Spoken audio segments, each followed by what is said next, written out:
Care doamna Vicol, dragă, că sunt înăuntru toți. Acum ies. Doamna Vicol, cum comentați? Cum comentați? Doamna Vicol,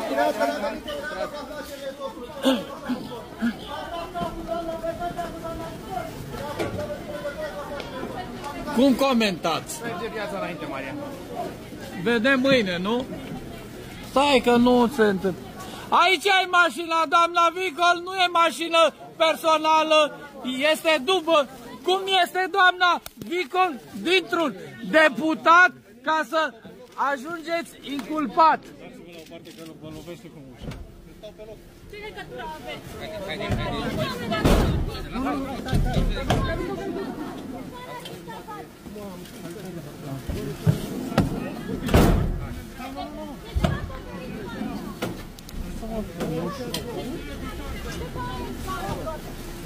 Haideți puțin să intru în mașină, vă rog frumos. Haide-i, haide-i.